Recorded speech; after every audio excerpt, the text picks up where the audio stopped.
Olá, alunos! Estamos aqui com mais uma videoaula. Essa semana vamos falar sobre análise de requisitos, uma parte da documentação que a gente está vendo essa semana. Vamos lá. Vamos começar com uma contextualização. Por que estudar análise de requisitos? Por que licitar requisitos?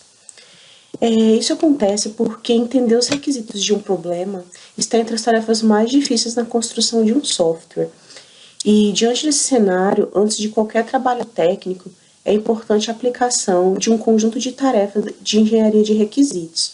Porque muitas vezes o cliente que a gente conversa antes desse processo, ele normalmente ele sabe o que ele quer, mas ele não sabe como chegar a isso, entendeu? Ele não sabe os requisitos, o que é importante para chegar a esse objetivo geral que ele pretende. Por isso, a importância da licitação de requisitos. Mas o que é um requisito? Um requisito ele é definido como uma condição ou uma capacidade com a qual o sistema deve estar de acordo. Pode ser desde uma indicação abstrata de alto nível até uma especificação matemática detalhada. E quais os cuidados que a gente tem que ter nesse processo? No processo de especificação dos requisitos, alguns fatores constituem um problema, por isso a gente tem que ficar mais de olho em certos pontos. Por exemplo, informações vindas de várias fontes. A gente acaba querendo muita informação e às vezes acaba exagerando nesse processo. É onde vem muitas informações e isso prejudica. Não refletir sobre as reais necessidades do usuário do sistema.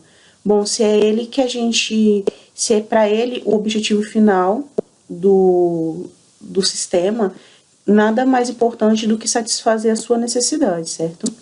Serem inconsistentes ou incompletos, isso também não pode haver. Podem ter um alto custo para mudança depois de acordados.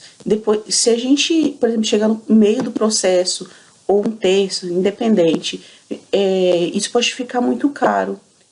Você querer voltar e consertar o que estava errado. Por isso é muito importante você atender aos requisitos certos, para que você não acabe perdendo tempo, onde você vai acabar perdendo o prazo que você estipulou e acaba perdendo dinheiro. E mal entendidos entre cliente e desenvolvedor.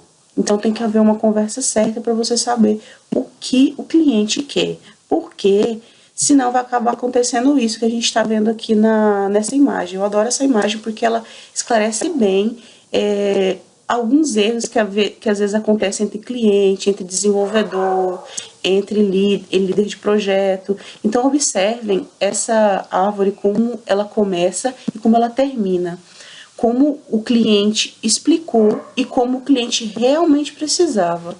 Então tem que ficar, por isso essa conversa tem que ser certa, você tem que levantar os requisitos certos para que não aconteça isso. Olha diferente como a árvore ficou diferente nas fases e como ela deveria estar e como ela ficou.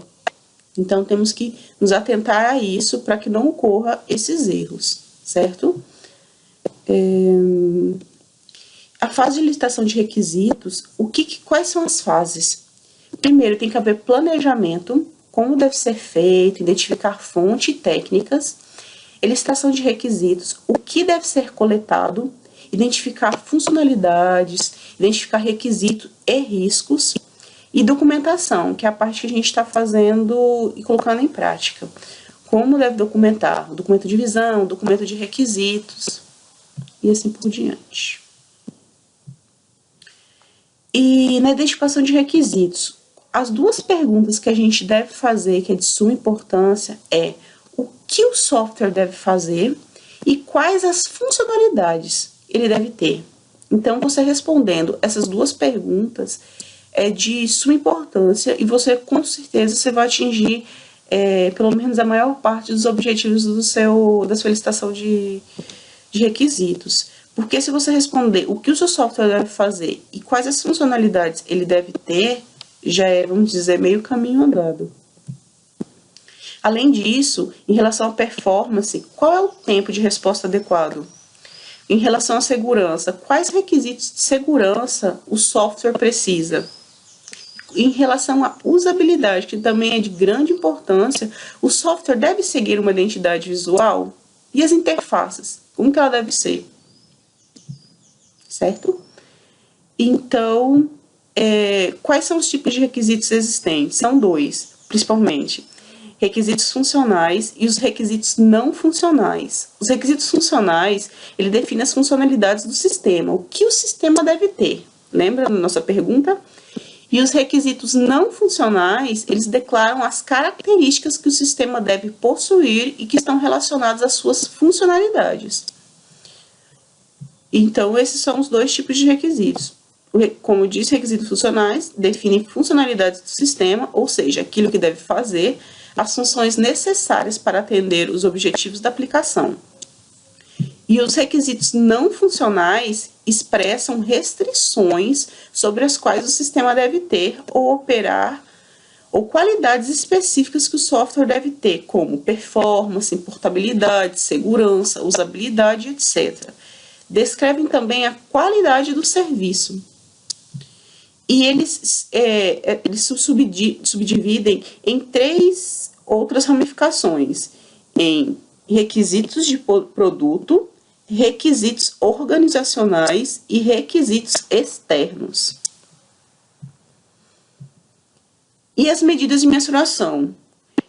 Você medir desempenho, armazenamento, credibilidade, usabilidade, confiabilidade, robustez, portabilidade, é um processo complicado, porque como você vai medir o desempenho, a robustez, a portabilidade? Então, pensando nisso, assim, eu coloquei uma tabela para ajudar vocês nesse processo. Por exemplo, desempenho, através de transações por segundo, por tempo de resposta por eventos. Robustez, tempo para recomeçar depois de uma falha. Probabilidade de corrupção de dados após a falha. Então, quando você pensa nesses números, você fala, nossa, mas como eu vou medir isso? Então, pensando nisso, eu coloquei essa tabela para ajudar vocês. As fases seguintes são a identificação de riscos e a identificação de restrições, que também são fases muito importantes. E depois disso, a gente vai para a parte da documentação, que é o documento de visão e o documento de requisitos. O documento de visão, que vocês fizeram semana passada, um documento simples, ele tem mais ou menos essa característica simples, onde vai ter mais ou menos introdução, contexto, lista de stakeholders, lista de requisitos, lista de riscos, lista de restrições. Foi mais ou menos o que a gente falou até agora. Então, ele, como o próprio nome diz, é um documento que vai dar uma visão geral sobre o seu sistema, o que você vai fazer. E o documento de requisitos, que é a proposta dessa semana, ele é o resultado final da fase. Ele tem o objetivo de classificar e descrever os requisitos do software, usuário e entidades externas. Ele tem mais ou menos essa interface, essa carinha, que também disponibilizei modelos no ambiente para vocês, para facilitar. Por isso, qualquer dúvida, postem nos fóruns. Ele mais ou menos vai ter esses tópicos, introdução, descrição geral, os requisitos. Apêndice e índice é uma coisa mais para, digamos, para enfeitar. Mas também, se vocês quiserem colocar, podem colocar. Diante disso, a atividade da semana 2 vai ser vocês responderem o questionário que está no final da semana. E também, eu quero que vocês já comecem a, novamente, juntar a dupla, o grupo, e já começarem a elaborar o documento de requisitos, porque é um documento complexo. Então, por isso, eu disponibilizei mais ou menos 2 semanas para vocês fazerem esse trabalho, que vai ser postado semana que vem, certo? Então é isso, gente. Qualquer dúvida, como eu disse, coloquem no fórum, me mandem mensagem. Estou disponível um pouco de manhã, um pouco à tarde, um pouco à noite. Então, podem perguntar, ok? Então é isso, gente. A cada semana eu vou fazer uma videoaula para fazer um resumo do que a gente vai ver, do que a gente viu. E até a próxima aula. Tchau, tchau.